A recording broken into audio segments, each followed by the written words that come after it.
As the poster above says, the welfare effects of monopolistic competition are complicated. Here's the bad. Price greater than marginal cost creates deadweight loss, just like a monopoly does. The graph below, point A is where marginal cost equals marginal revenue, so that determines the profit maximizing quantity. Point B is the profit maximizing price for the monopolistic competitor.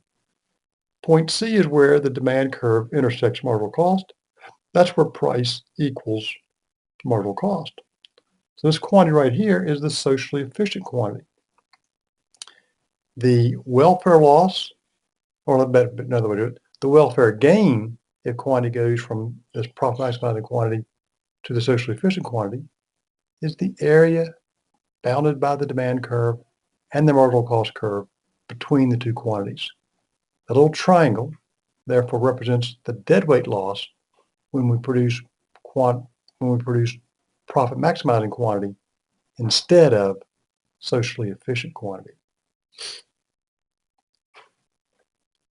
Excess capacity in long-run equilibrium creates excess cost. Average total cost at the profit maximizing quantity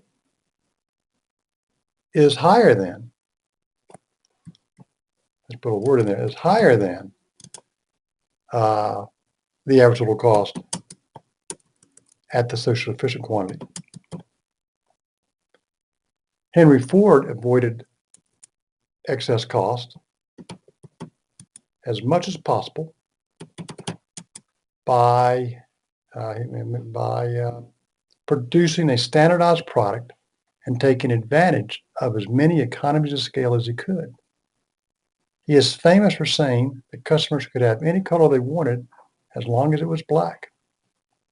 As a result, Ford dominated the automobile industry in the U.S. until World War II. Product differentiation leads to advertising, and advertising can be wasteful. Advertising can make demand less elastic.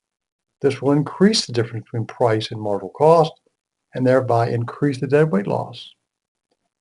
Critics of advertising charge that advertising creates artificial demand for goods and services.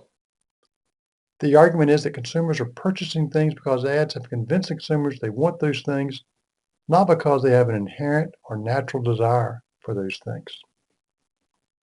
The good. Product differentiation increases the variety of products available to customers. Therefore, consumers can find more exactly what they want. General Motors supplanted Ford as the dominant automobile producer by offering many versions of and options for their cars. Consumers chose GM despite the extra cost GM incurred by having so many varieties. Advertising can be good. Advertising can reduce the cost consumers pay to find what they want. Imagine driving without a smartphone in a rural area on an interstate highway with no signs or billboards for gasoline stations or restaurants. You would have a difficult time deciding where to exit for food, gasoline, or a pit stop. Advertising makes it easier for consumers to find sellers charging low prices. Studies show that the prices paid by consumers increase when governments ban advertising by retailers. Finally, advertising can be a signal of quality to consumers. Producers who have something good to say about their product have a stronger incentive to advertise than producers who do not. You've got some expanding understanding questions to look at? Go there.